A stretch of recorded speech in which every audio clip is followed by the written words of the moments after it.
Hey everybody! Our annual crawdad boil is coming up this weekend, so it's time to make the sausage. I'm making this great garlicky and spicy andouille that everyone's gonna love. So let's get started.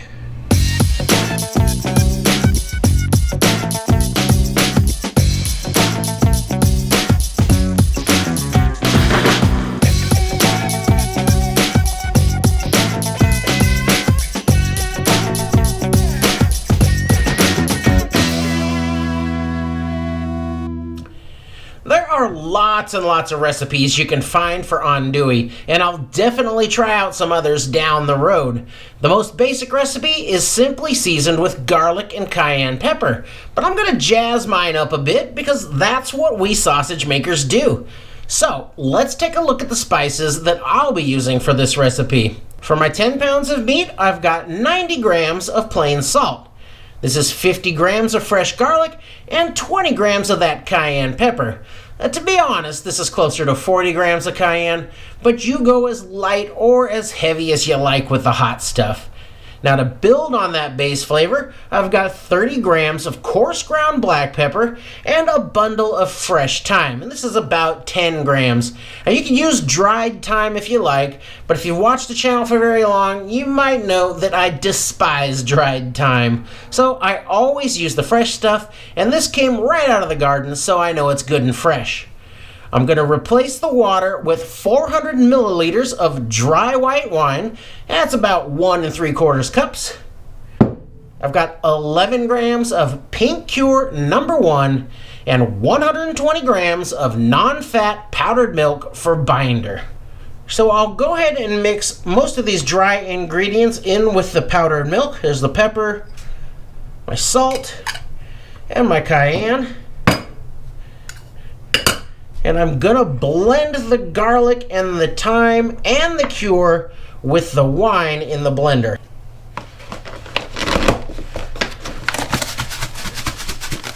Strip these little leaves from the thyme down into there. The really fine stems aren't gonna hurt a thing if you get some in there. You just don't want to get any of those big woody pieces in there because they're not gonna blend up very well. Now let's get that ice cold wine down in there. And I'm using a nice Pinot Grigio today. That's 400 milliliters of the Pinot and my garlic. Ooh. Now let's wazz this up a bit.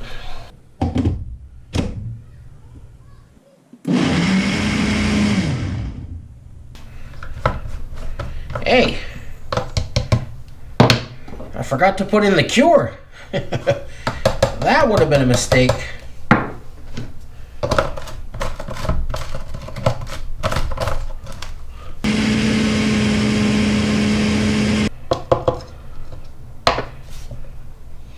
Ooh, oh.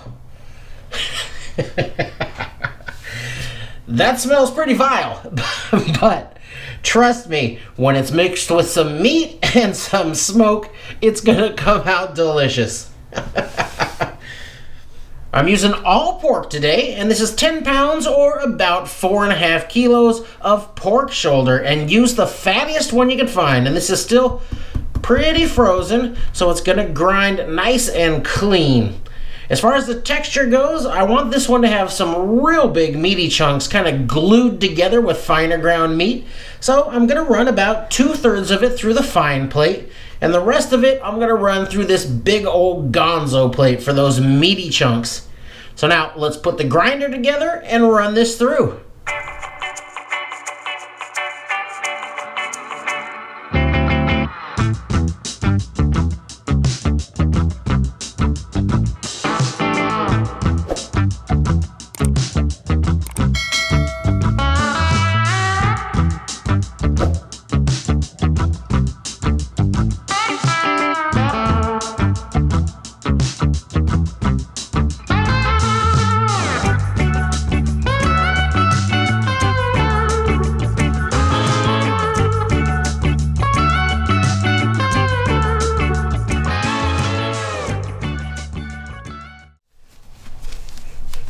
And now, the moment you've been training for your whole life. It's time to mix in the spices. But we're not just mixing to combine flavors. We're mixing to pull out that protein and make this bind together really well and be nice and tight. So, we're gonna mix hard and we're gonna mix long. Mix until your forearms can't take it anymore, and then just a few minutes after that. All right, let's get our spices going in here.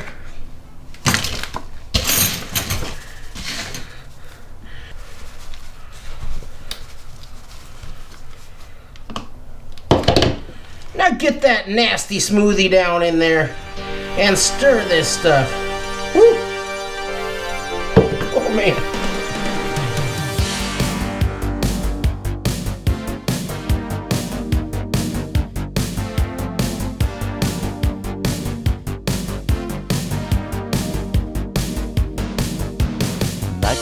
Much later. When you start getting real good webbed fingers, you're getting close. More moments later. Now we're looking good. So now, after about 10 minutes of mixing, it's time to fry up that test patty.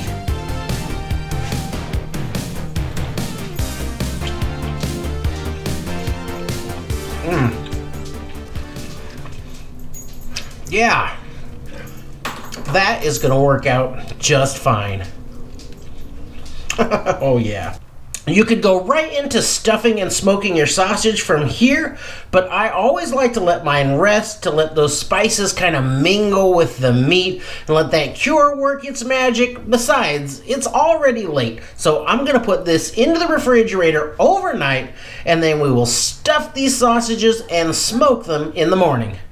Hey everybody, welcome to another Super Sausage Sunday. This Sunday. I am so excited to be here cranking one out with y'all. I've got my sausage mix here, hog casings rehydrated, my 10-pound stuffer. It's always good to have some scissors on hand when you're doing this. And of course, I never stuff a sausage without corn pop in the house. Corn Pop was a bad dude. So let's get this thing loaded up and turn one out.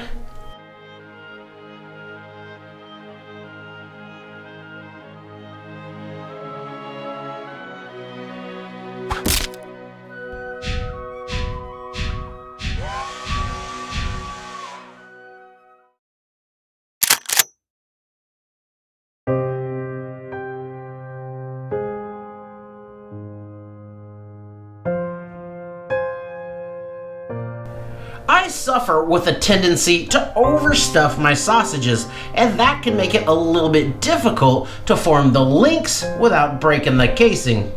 Now, I've joined a support group, but it's still something that I struggle to manage on a day-to-day basis. And to aid in that, you can use a smaller horn, and that way your sausage doesn't fill up so quickly that you lose control of it. Or you can also just make sure you're not squeezing it and holding it on that horn too tightly.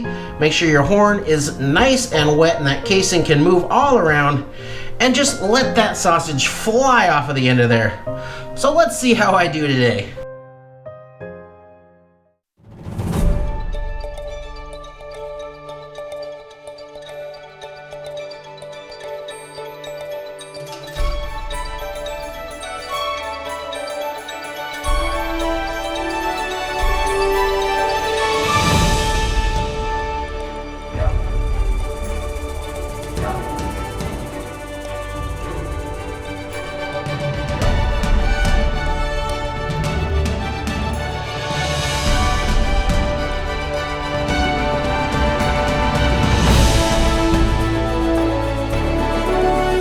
Well, this looks pretty good.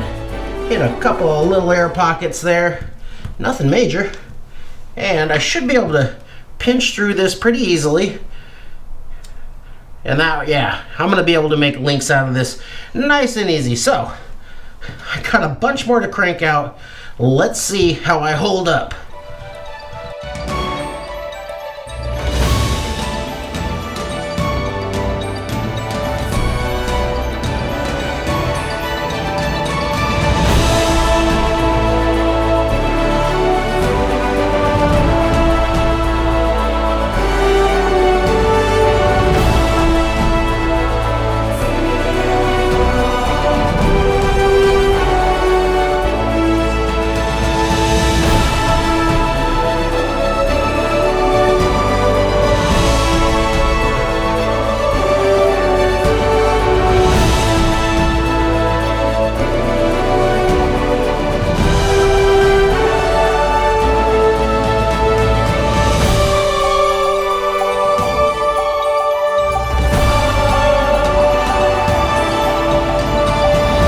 And now it's time for an hour-long rest and drying period here in the sausage closet.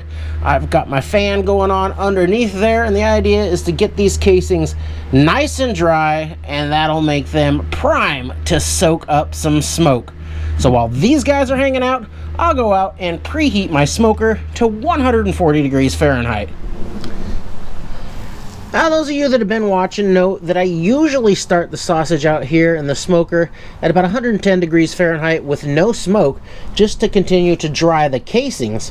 But the sausage closet is running hot today. It's about 80 degrees in there, and these casings are already nice and dry.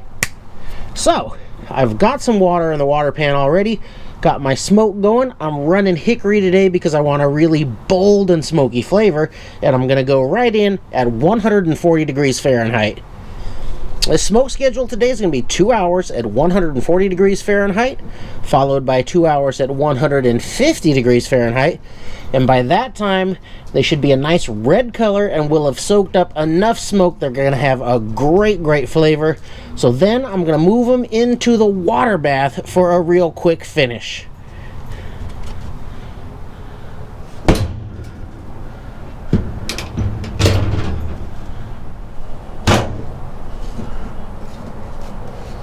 Oh yeah, there we go. 4 hours of smoke, and these things have beautiful color. And now let's get them inside and down into that water bath to finish them off.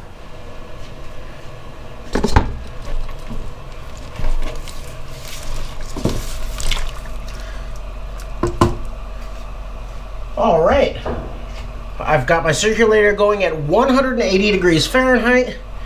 I'll get a temperature probe down into one of these guys, right in the middle. And this should not take very long. They're already doing about 125 in the center. I don't anticipate that taking any more than around 30 minutes, but I'll let you know.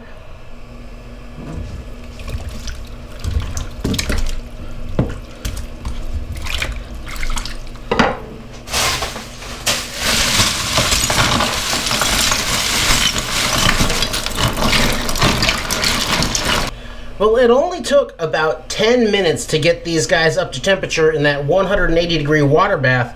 And going with a water bath is a really great way to go when you're making a sausage that you don't really want to dry out and concentrate the flavors at all. And you want to keep them nice and fat and juicy. It works really well. Of course, you can do that on the stovetop as long as you got a way where you can monitor that temperature really closely. So now I'll give them about 10 minutes here in the ice bath, get that core temperature dropping down, and then we'll go hang them back in the sausage closet to dry out, and then pop them in the fridge, and we'll be done for the day.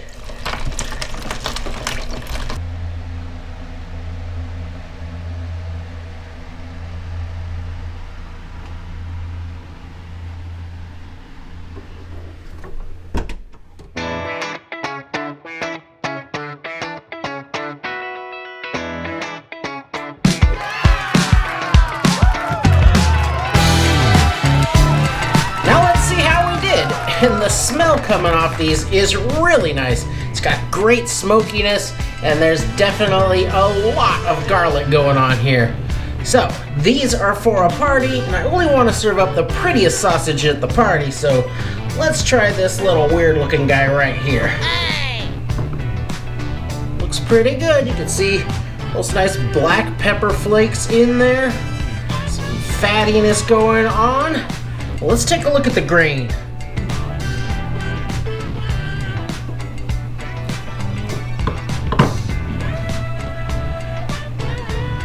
Oh yeah, really nice. You can see some of these nice big meaty bits and some bigger chunks of fat there. We've definitely got a nice tight grain here. But of course, what really matters is the taste.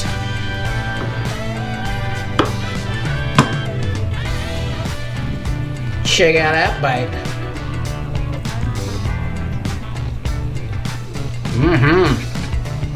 Oh yeah.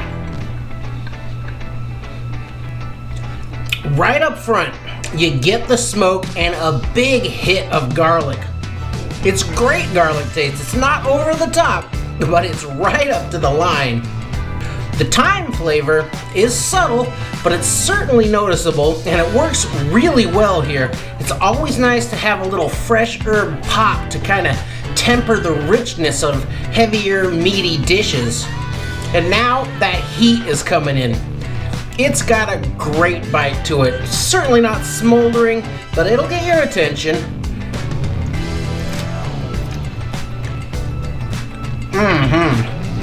Like I said earlier, there are a lot of andouille recipes out there, so before you say anything, just know that I know, and I'll get around to doing some more recipes later. But this one is very tasty, and it's gonna be great in our crawfish boil. It's about to get all Cajun up here in the Pacific Northwest. Thanks for watching.